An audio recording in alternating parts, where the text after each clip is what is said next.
Al-Qayyim rahimahullah, he has a really excellent commentary on one of the verses in Surah Al-Qaf, Surah, the 50th Surah, Surah 50.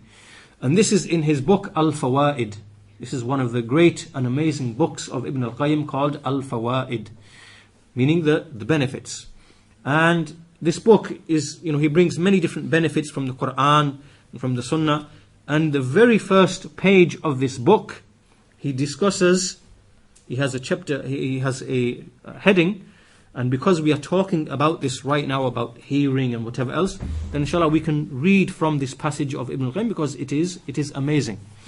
So he begins under the title and he says, Qa'idatun Jalilatun, which means a great lofty principle. This is a great and lofty principle. So what is this principle? He says, Shurut al-intifa' bil-Qur'an. Shurut al-intifa' bil-Qur'an. The conditions of benefiting from the Qur'an. The conditions of benefiting from the Qur'an. Now which Muslim is not in need of benefiting from the Qur'an? And which Muslim can be ignorant of these shurut, these conditions he is mentioning? So he says, إذا أردت الانتفاع بالقرآن فاجمع قلبك عند تلاوته وسمائه وألق سمعك واحضر حضور من يخاطبه به من تكلم به سبحانه منه إليه. So the translation of this in rough means, he says, that if you desire to benefit from the Qur'an, then bring together your heart, bring together the presence of your heart when it is being recited and when it is being heard. And he uses a phrase which means وَأَلْقِ سَمْعَكَ, meaning throw your hearing. What it means is direct your hearing. In other words, focus and be present as if you are one who's being addressed directly by Allah subhanahu wa ta'ala. This is how your attention should be. This is how your hearing should be, as one who's being addressed. And then he says, because this speech of Allah, فَإِنَّهُ خِطَابٌ مِّنْهُ لَكَ عَلَى لِسَانِ رَسُولِهِ, because this Qur'an is Allah speaking to you directly through the tongue of His Messenger sallallahu alaihi wasallam. So then he brings the verse in the Qur'an which establishes these conditions. What is this verse? This is the verse in Surah Al-Qaf, Surah 50, verse number 37. Surah 50, verse number 37. What is this verse? In this verse, Allah subhanahu wa ta'ala says, إِنَّ فِي ذَلِكَ لَذِكْرًا إِنَّ فِي ذَلِكَ لَذِكْرًا لِمَنْ كَانَ لَهُ قَلْبٌ أَوْ أَلْقَى السَّمْعَ وَهُوَ شَهِيدٌ. In this verse, Allah says, indeed, in that is a reminder. What is Allah speaking about? Everything which has come before in Surah Al-Qaf. In Surah Al-Qaf, what is Surah Al-Qaf speaking of? If you read Surah Al-Qaf, what is it all speaking of? It's speaking of the resurrection and the holding, Allah resurrecting things, and Allah destroying the people of the past. And likewise, Allah speaking of how a soul, when it dies, and how it will be brought to Allah, and then the scrolls and everything, all of these things are being mentioned in Surah Al-Qaf. These types of issues to do with Yawm al-Qiyamah and judgment and so on and so forth.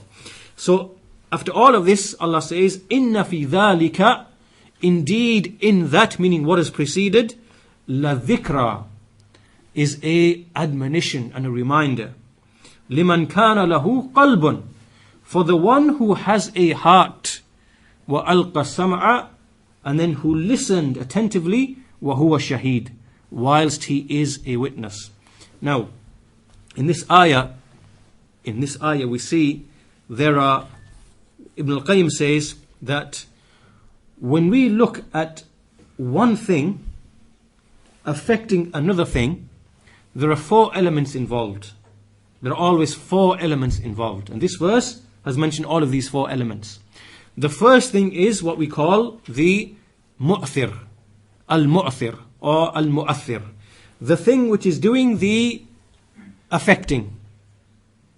The thing which is doing the affecting. The thing which affects something else. The thing which produces the effect. That's the first thing that has to be present.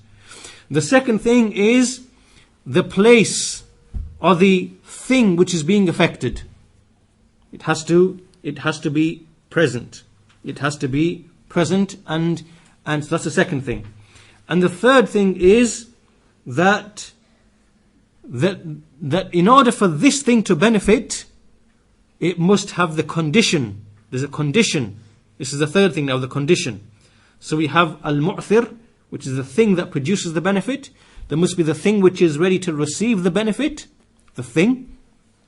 And it must have the condition of benefiting, the shart of benefiting. And then, fourthly, the barrier which prevents it from benefiting has to be absent. There mustn't be any barrier. So we have four things now. All these four things are what I mentioned in this ayah. There must be the thing which benefits, which produces the effect. There must be the thing which receives the effect. There must be the condition to receive the effect. And then there must be no barrier so that the effect is not prevented. All of these four things are in this verse. What are they? First of all, Inna fi dhalika la dhikra. Allah says, indeed, in what has preceded is indeed a reminder. So what is the thing that effects, that produces the effect?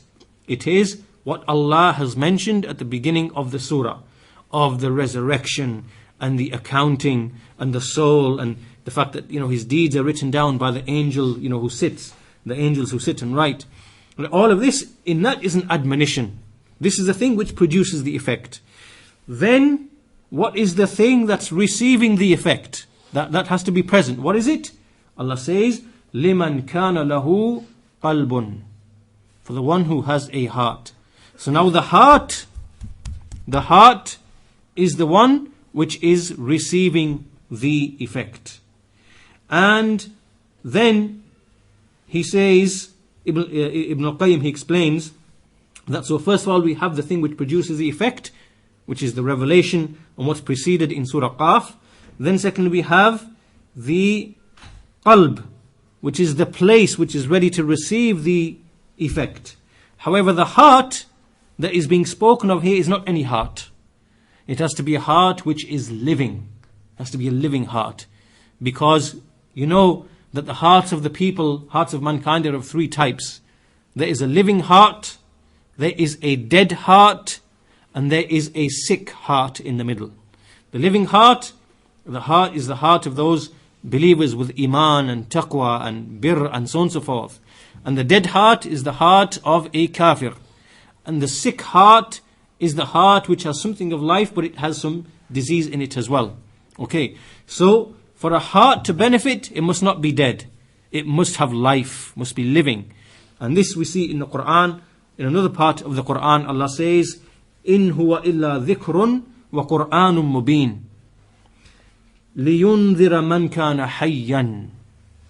That indeed, this is a reminder and a clear Quran, by which, the one who is living may be admonished. So, لِيُنذِرَ مَنْ كَانَ حَيًّا, to admonish the one who is living. Clearly, it's not speaking about living, because everybody is living. The kafir is living, the munafiq is living, the believer is living, the muwahhid is living, the mushrik is living. But it's speaking about the living heart. That's what the ayah is referring to, the heart which is living. So, we said, we have the thing which produces the effect, which is the revelation. Then we have the thing which receives the effect. And this thing is the heart, but the heart must be living. Then the condition must be fulfilled. It must have a condition. What is this condition? This is what Allah mentions next. أَوْ أَلْقَى السَّمْعَ أَوْ أَلْقَى السَّمْعَ. Which means that even though a person has a heart which is living, a condition for him to benefit is that he has to consciously listen. He must want to listen. Because the revelation is there, but he's now got to bring his heart to connect with the thing which is being heard, which is done by the listening. Al-Qasam'a. So he must now make his listening to receive the Quran. He's got to hear it.